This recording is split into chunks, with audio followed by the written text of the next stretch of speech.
Hello, everybody. Welcome to Annie Asks. It is a column that is in Well Read Magazine that is founded and CEO, edited, and everything by all wonderful things Mandy Haynes. And I am so delighted to have Vanessa Lillie as a guest for this month. She's a very special author to me, always has been since I read her first book, because it was the first thriller I ever read that I learned something. It made me cry, but it scared me. Like, it was crazy. So talented, such a wonderful writer. But we all know that I choose authors that go beyond the scope of being an author. She's also into marketing. She does events in her area. She has a podcast on Monday nights on Instagram for people, the night before they release their book. Her Instagram page was just so wonderful during COVID, with photos of books and her face and her son and stories, and in Providence Journal, I think it's called, right? Mm-hmm. Yes. She actually weekly told us like how she was surviving COVID. It was just, she's just so wonderful. And then I find out when I get Blood Sisters, her third novel, that she's a Cherokee Indian. I did not know that she was of the Cherokee Nation.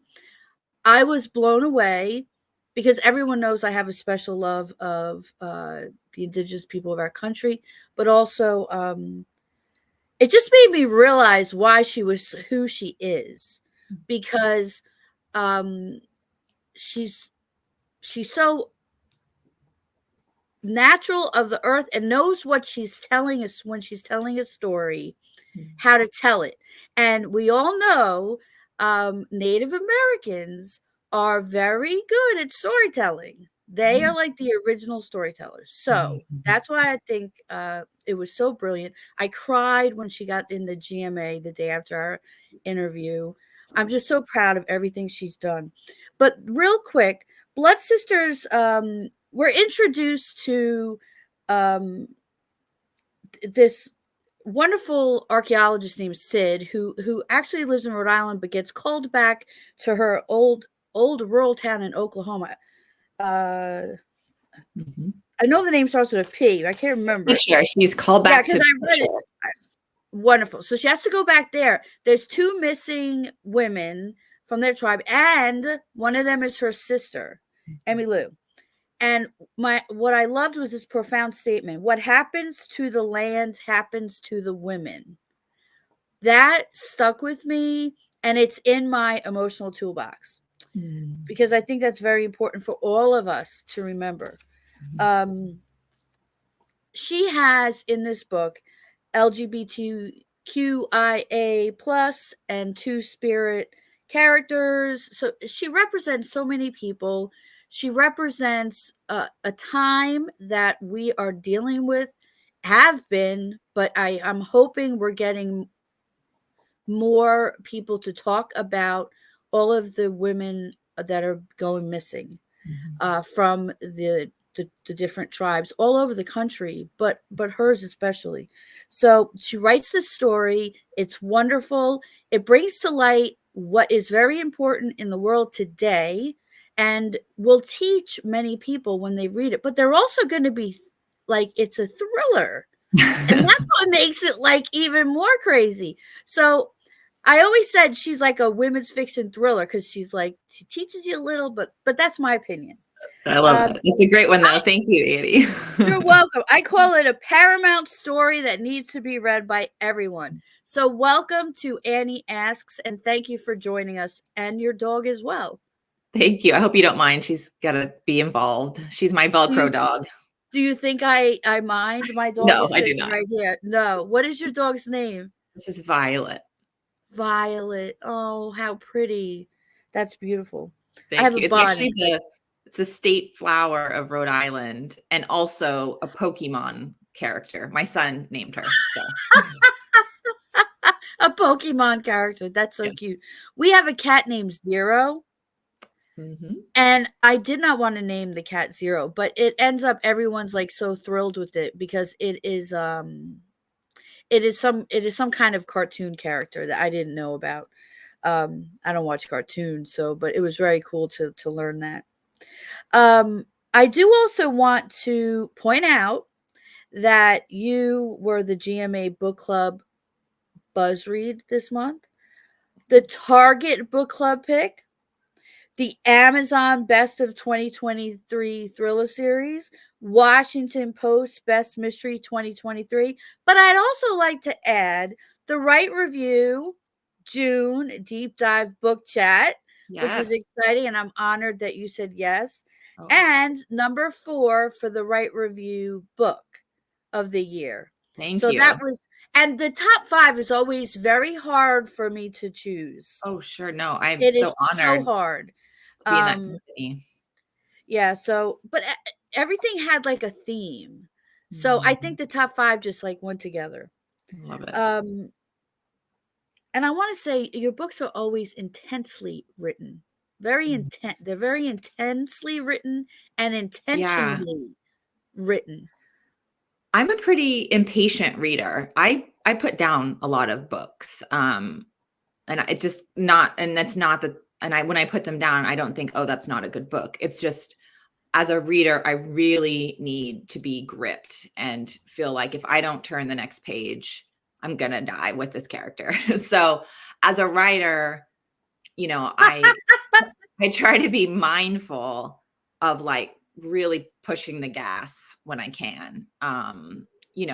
Because there's a lot of history in there, and I love sharing what I learned, and I love sharing my own Yeah. identity and my own um, views on things kind of indirectly. That means a lot to me as a writer. But like the end of the day, I really feel my number one objective when I sit down is to make it a page turner as best I can. I have to say, you nail it every single time. I mean, your first, second book, I told you, I mean, the first one brought me to tears. And the thing about your books too is, as everyone knows, I call myself a method reader. So if I start to read it out loud, I know that I am drawn into the story. And that's what you do. And you do make it so that when you flip the page, you can't stop till the cover's closed, the back cover. Good. You literally can't stop. So, and I'm so honored that you said yes to me for this interview and for the book club and for the other interview. It's just, I'm so honored. But so I do the Proust questions for Annie Asks because I love Vanity Fair magazine. I do too. I love that magazine. It teaches me so much. Yep. But I always love reading the Proust questionnaire of the different actors and actresses and Mhm. whomever, excuse me. Yes.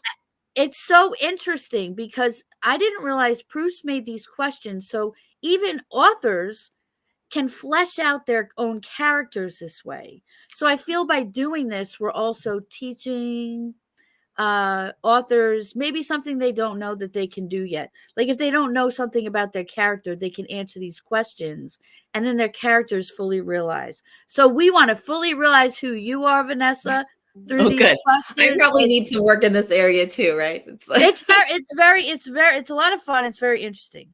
So I asked 10 questions to 12. You can say pass on anyone you don't want to answer, okay. and that's fine. Okay. What is your perfect idea of happiness? I mean, I think, a good writing day feels great, but it takes a lot of work to get there. I would say, kind of putting aside my like son and husband, like in that kind of happiness. Um, my best friends from high school, I'm still very close to. And there's this certain feeling of sitting around, like maybe over a meal or even just in somebody's living room and like just being seen by people who know you so well and have Yes, known you yes. for decades. I love that feeling of like friendship and camaraderie and like just laughing and the like ease of it. That's a really great feeling. That, it's hard to get because we're all so busy. These friends right now, I'm trying to peer pressure them into coming to visit me in Rhode Island right now. So I think that's why it's on my mind as I keep, and we can do this if you just come visit. So I'm really trying to manifest a little weekend away with them. Oh, that sounds wonderful. It would be cool, you could take them on like a tour, like a little voice tour or something like that. They have seen my debut Little Voices and my second book actually is all set kind of where I live in Yes. Providence. And I've taken them to Swan Point Cemetery, which is sort of the opening I wanna go. action. Yeah. They've been subjected to my writing and everything for decades. One of them is a screenwriter. So he, I like to think, doesn't mind me talking about writing and things all the time. And the other one, she's an accountant. But she's very supportive. And we also learn a lot about accounting because, you know what your friends are doing. So That's really wonderful. yeah, so they have been subjected to a lot of my inspiration and books. That's wonderful. That's what makes perfect happiness. And I think you laid it out perfectly, especially for a lot of women. That's really, and finding the time for these things is very difficult. So that's a good point. Yeah. Yeah. What is your greatest fear? I think it's being swept up in my ego. I think I'm trying to be really mindful, especially with things happening in like my career and my, things I want to happen, ambition I have, to really make sure that what I am hoping for, what I desire is rooted in a place of like creativity and giving and collaboration and community, and not in a place of ego, of making myself feel good, probably because of like childhood wounds or something, Right, right? right, right. It's old baggage and things. And so I've been trying to, be mindful of, if I do feel like I want something, to really ask myself and spend some time on it to make sure it really is kind of aligned with my best self Right. versus, wanting to impress someone when I was in the second grade and like never getting over that or whatever, Right, right, right. why we do things for the wrong reasons, I guess, That is so interesting. I have to say, I said, "Ooh, I'm gonna ask her for an interview, but I don't think she's gonna give it to me at this point because she's so Oh, popular." I oh mean, my not gosh. that you weren't the first time, because I was so excited to ask you because I loved your book. Whenever I ask someone for an interview, it's very exciting to me, waiting for them to return a yes or no. Um, but when you said yes, I was like, "Oh my gosh," like, she's remembering the little people, like, that's how I felt. So, you No, truly you are, honoring your community, if you understand what I'm saying. Like, yeah. you are this wonderful author, and you have all of these wonderful accolades coming your way, and you're still showing up for readers and people like me, and that's truly beautiful. Thank you. I think the in my mind, there's no like little people and big people. That's for sure. Because we're all just people and we all have value. And I think if someone is interested in what I do and they want to share it with other people, then that's like a gift to me.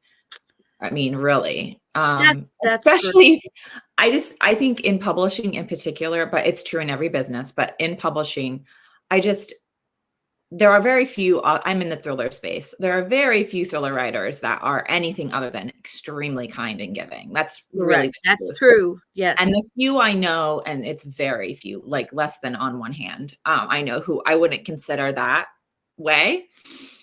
I often just think, I know you're up right now, but you're going to be down again because that's this business. And it's like, you can't ever act anything other than grateful because you will get knocked over again. Like you just will. There's just that's it. Right, there's Even the tide. It is. And that is kind of life. But I just think it's this business of like the biggest people, like the bigger you are, the bigger the rejection. Like it's just, it never, ever, ever ends. So if anyone is ever views people as less than or whatever, it's like you just can't, because that's just not how this works. And whatever it is that makes you think you're better than someone or don't have time for someone, that thing will be taken away, guaranteed, because Yes. there's nothing permanent in every sense, but especially not in publishing. Especially not in publishing. You No. know, I can honestly just say that this stuff does happen. You know, doing this for almost 20 years, I do Mhm. see this happen. So it is a wonderful thing when somebody, and I don't mean to call myself a little person, but I mean like somebody who interviewed you at your first book and, you know, was so excited, and, you know, to still be able to interview you is an honor, because that does not always happen, is what I'm getting at. And I'm not ever going to call somebody I out. do believe that. I do Yes, believe but it that. does happen. It does happen. So what living person do you admire the most? Mm. A living I love person. asking that question. That's a that's a tough one. Like within writing or Just in life. I mean, it could be your best friend. um you know who just popped into my head is this is pretty funny. James Patterson. Okay, that's a Who good one. who I have never read one of his books, not one. Okay. Which makes me the only person on earth who can say that, because he is 'Cause so popular yeah, and he's written so many books. But do you know what I admire about him? And I mean, I'm not saying I admire him more than anyone, but you know, I just had seen a post about him giving grants to bookstores, and every year he gives thousands of dollars to bookstore employees.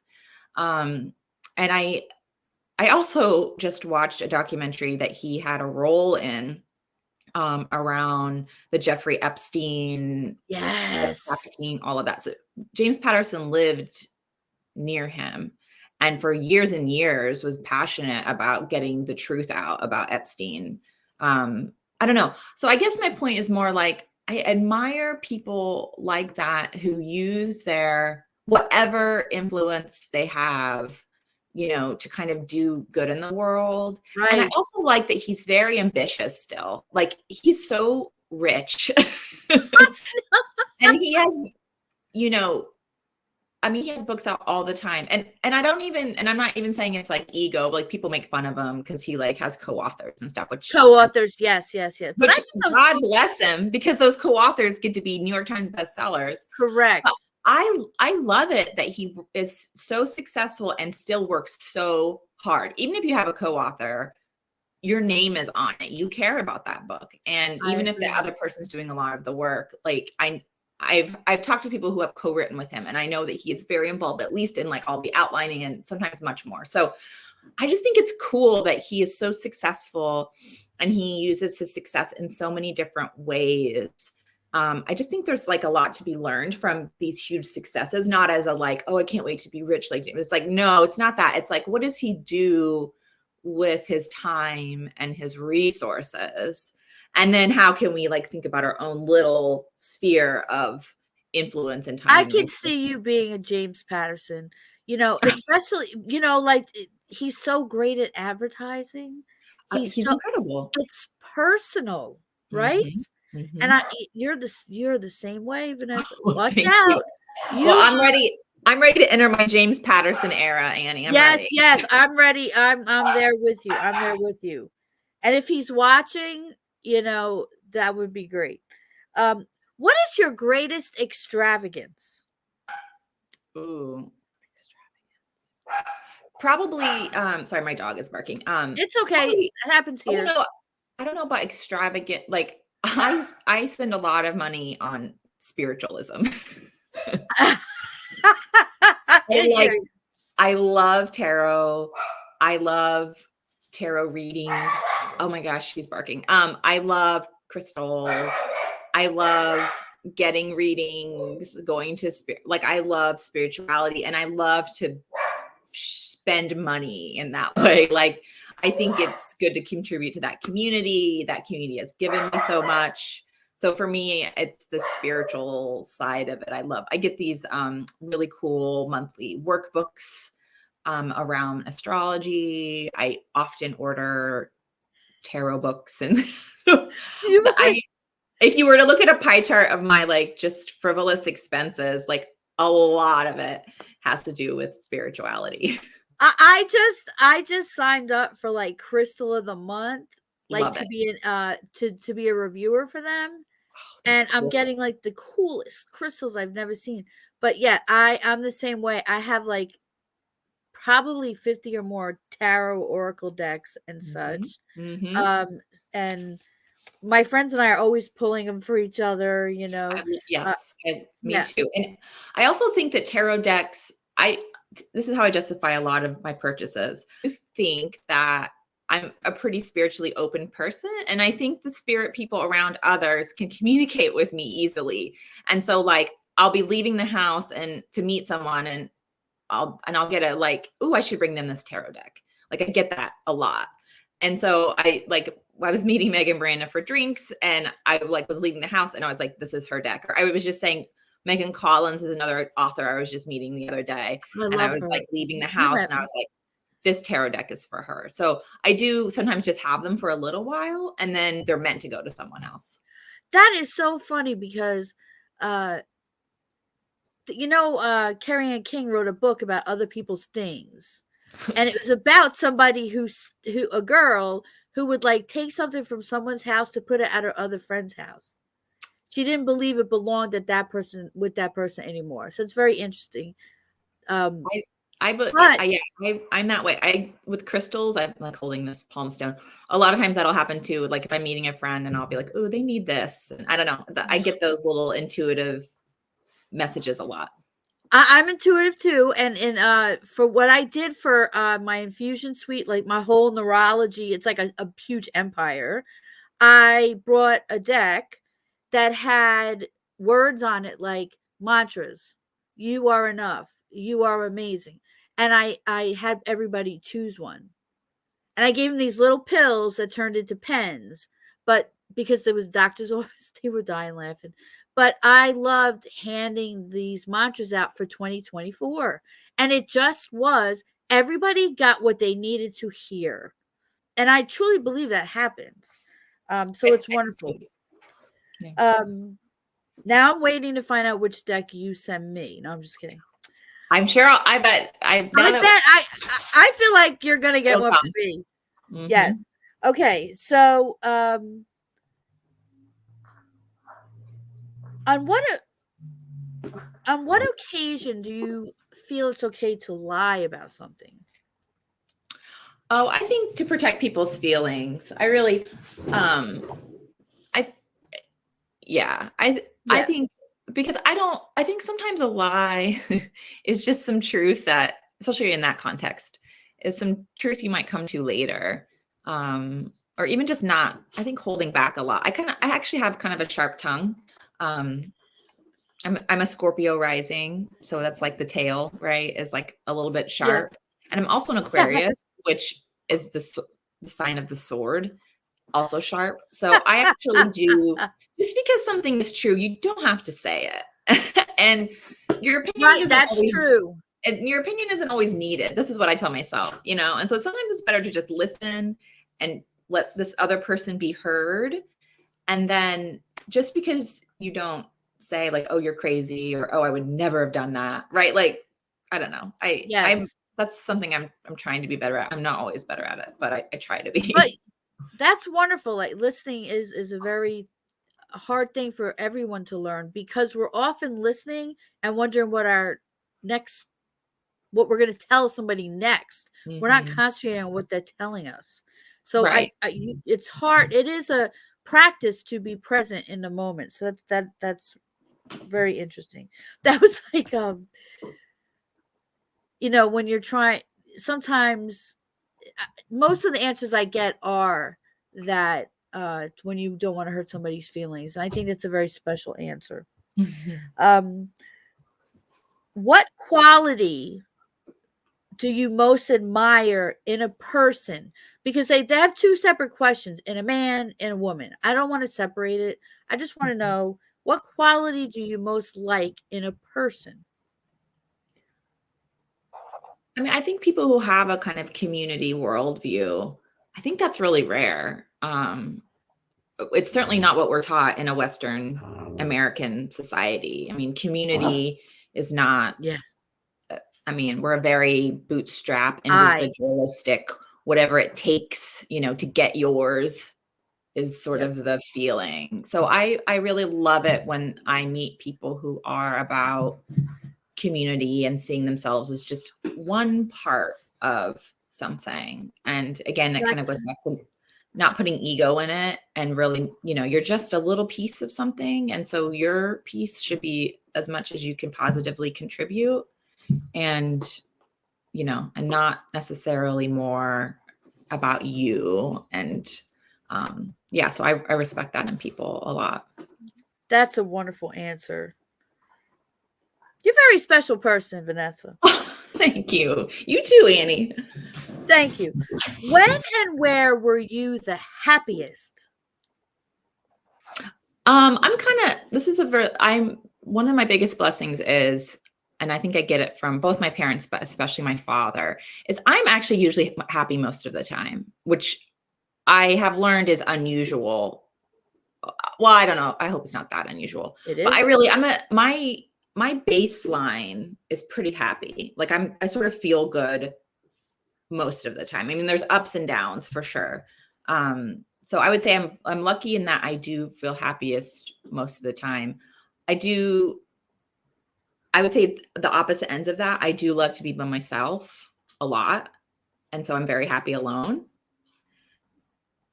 And then I also am very happy, in limited group settings. Like like I like Thriller that. Fest or something, professionally is really fun. And I do love that opportunity to kind of mix and mingle with people. So it's probably either side of that. That's really cool. I forgot you have the Audible with the 3 other authors with the story that's very interesting about a plane crash. So you do work well with people. Obviously, we know this, but also you love doing events, and writers have to be okay with being alone, right? That's so important. That's so important. I wrote about Christopher Reeve, and I saw him do a motivational speech after his accident. Our boss sent us there, and he said, "I'm stuck in my body. I could be as sad as I want to be." But then one day I said, "Who would I rather be stuck with than myself?" And that was so profound to me to hear that. And it was a lesson I needed to hear 20 or 30 years later, that I've adapted that as part of my mantras in the morning. So it is wonderful when you can be happy by yourself. Okay. What do you consider your greatest achievement? Ah, Mm. I think it's getting to kind of do what I want to do. Like most days, I I get to do exactly what I want to do. um, and I had a career in like marketing and public relations before I became a full-time writer. So I know what it's like to like work for other people and to really love your job. But I think what I'm doing now is different. And I'm just very like it's amazing. happy and relieved, honestly, to be able to just generally do what I want. That's my personality too. So it's, for some people that would not be, as big a deal, but for me, it's, I feel like I can really Correct. thrive. Yes. Cause I'm a bit of a And you're workaholic. always evolving. Mhm. Yes. You Yeah. could And so tell. We could all I do tell work. that. Yeah. I work all the time. I was just like doing script notes late into the night. The other, like, I work all the time because I love what I do. But so it's not about amount of work for me. It's more that I get to kind Oh, of wow. choose what I'm doing. That gives me a And sort you of freedom I need. I also you always are, like, reinventing the wheel on things, which is very, exciting. So, like, you're someone to watch because you Oh, that's do nice. Thank you. Yeah, You're welcome. I'm a pretty restless person. I like to change things up and constantly, be moving in new directions for Think of sure. something new. Mhm. That's great. Alright, what would be my 2 last questions? I would like to say I never get to ask the question, "Who are your favorite writers?" Because I think that's such an unfair question to ask a writer. But, so who is your hero in fiction? Hmm. I don't know that I really I have mean, a hero in fiction. There's a lot of writers that I kind of admire and love their work. Um, honestly, anyone well, no, any a character from a book.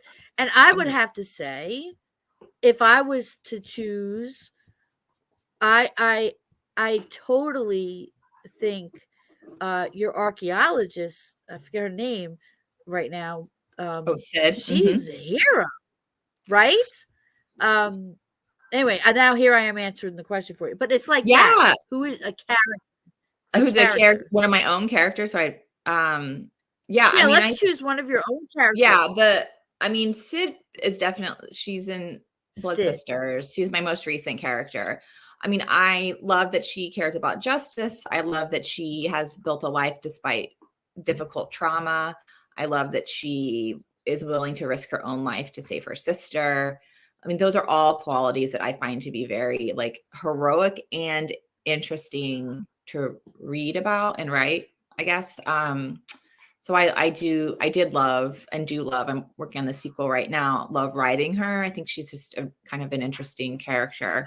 In my debut, Little Voices, which you can kind of see the poster behind Which me. I'm sorry, I love that book. I Thank you. love that Yeah, book. I love I Devin. mean, She, is yes. suffering pretty severely from postpartum psychosis, basically. And I also loved writing someone who was a new mom and still able to overcome some pretty significant challenges and she believed in herself even though she sort of knew that she wasn't well. Like as a person who's had a lot of experience with different mental illnesses, I don't like it when people who in media and books or whatever, like just because you have an issue doesn't mean you're not like trustworthy or doesn't mean you can't make good decisions. Or I think often it's like, oh, well, she's bipolar. So she's the bad guy, or she's like, I don't know. So I Right. just I liked giving her a pretty serious condition, but also showing that she could still, sorry, my dog is hacking, showing that she could still show up and achieve justice really in the book. She's like chewing on a ball and she's hacking it back up. I know, I hear you. I mean, yes, So, big yeah, time. so I loved I writing I I Devin. agree. I I remember being so in love with her. Thank you. Yeah, I love Devin a lot. I would like to think all of your characters are here. They're definitely all heroes. Yeah, yes, yes, Yeah, I but mean, Sid is, Jules, the next character I wrote, Jules, I don't know if I call her a hero. She was kind of a mess and she had a lot of unprocessed trauma. And I kind of wrote her as a train wreck, and I wrote her as my own exploration of what kind of white female privilege can be, of just expecting everything to go your way and expecting the world to bend over for you. And so I think she has heroic moments, but at the end of the day, what she's really trying to do is prove herself innocent of a murder that she was accused of because she was like blackout drunk, which, alcoholism is serious, so it's not right.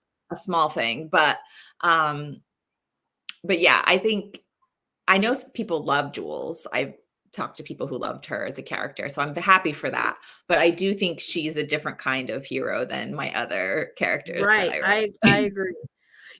And everybody that's watching, pay attention to how much goes into these thrillers. It's not like, oh, there was a murder and we solved it. There's so much more. There's layers upon layers. You gotta take a lot of notes. It's wonderful. You learn so much about the human condition. I think that's really what you teach in your thrillers, which is amazing, and that's what makes them heroes. I do like what you said about um, that people could still show up and make good decisions and stuff like that. Because Mhm. I leave and come back, I leave and come back, not for mental conditions, but for different things, and it is hard to get everyone to trust you and believe in Mhm. you. Mhm. So Vanessa, you nailed it. That's exactly right. So my last question is, well, I I'm going to give you two and you could choose. What is your greatest regret or what is your motto? I love my motto. I Okay.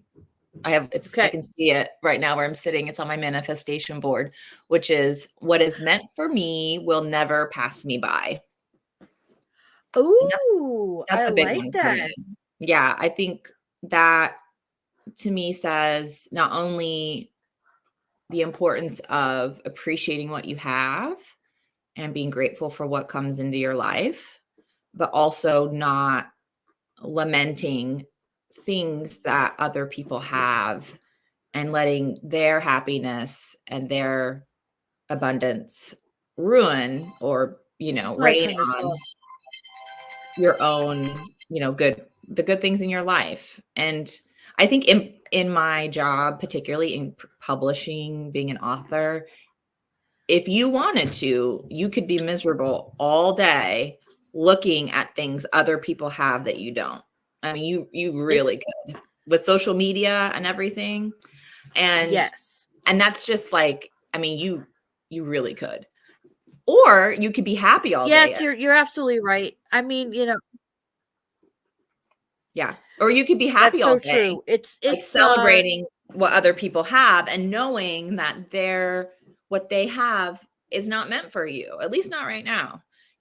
Things that come what down their way someday maybe can come your way too. But I do think that that kind of keeping your eye on your own page and staying in a place of being grateful for what you have is really important for me daily work. Like I have to be focused on that, because that's a big important part of who I you want to have be really. you've given me lessons. Have you spoken with Meg Nacero?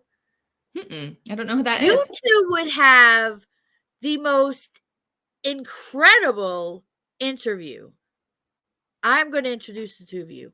She Please. she is Oprah showed up at one of her events. She's all about positivity, cards, mottos, quotes. Oh yeah. She has me doing a vision board right now, and she's like, "No, I wanted to put a picture of a house in Sedona in the middle." She's like, "No, you have to put a picture of yourself." And it's full of quotes and things. I'm still working on it, but it's beautiful. So I hope to manifest things that are on there. I did manifest my husband, though, I would like to say. Mm, Um, that's beautiful. so Well, I love, and thank you. when it comes to manifestation, I also like with my mantra, what's meant for you will never pass you by. I think also part of that is to have a vision, but don't put so much pressure on yourself that it all has to be here today. In fact, I love this idea of think of all the great meals you've had in your life. Would you want to have them all in one night? Of course not. You want Right. them over time, and you want to spend time thinking about the menu and dreaming about going to the city and the place where you're going to have it and learning about the chef and hearing from people who went to that restaurant and loved it. And, so it's Oh, like you don't want everything at once. That's not what we're here for. And that's not the best way to enjoy something. Right. that's so true. And It so you want to just give it time and trust that when it comes to you not a second before you needed it. and hope that Look, that's I yeah. did manifest my husband only because I said, "Ooh, the second I met him, he's the man I'm gonna marry." I told everybody. My friends thought I was nuts. A year and a half later, I asked the radio station, "What the heck? How do I find out if he's single?" They put it on the air, and he asked me out that night. We've been together ever since. It ended Oh. up he liked me the whole time too.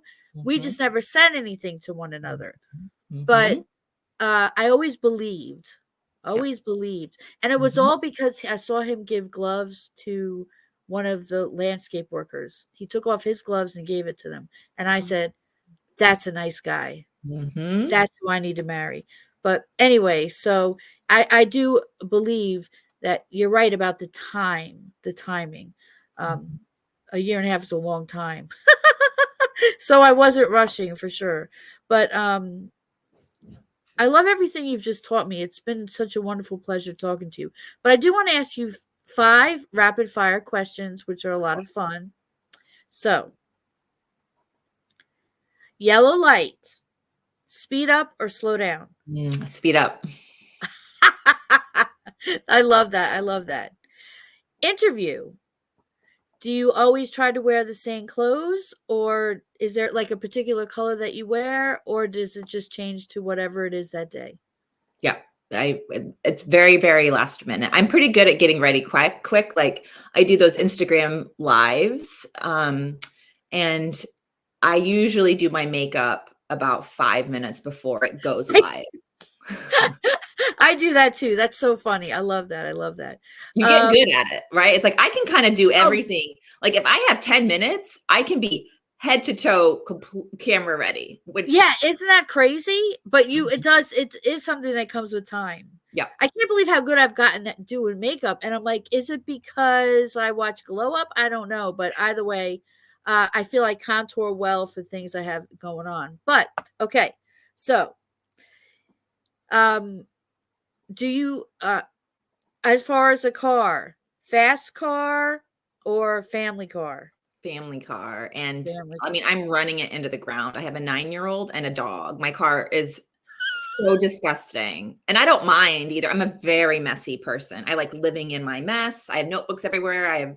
I'm messy, I'm and like, my car is a reflection of my crazy interior life. So it is chaos. My husband hates getting in my car. It's nuts. It's I love it. I love that you say you have notebooks everywhere. I'm a notebook journal junkie. Mhm, It's like I can't have enough, and they're each used for particular purposes. So it's like, mhm, oh, I have to quote. Oh, I have a word I like. Oh, mhm. it's crazy. So yes, I totally get that.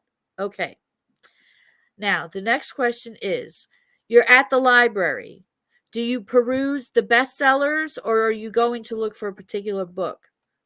Oh, I always peruse. I love to see what's out and like what people are looking at. And no, I peruse everywhere. I love it. That's wonderful. Wonderful.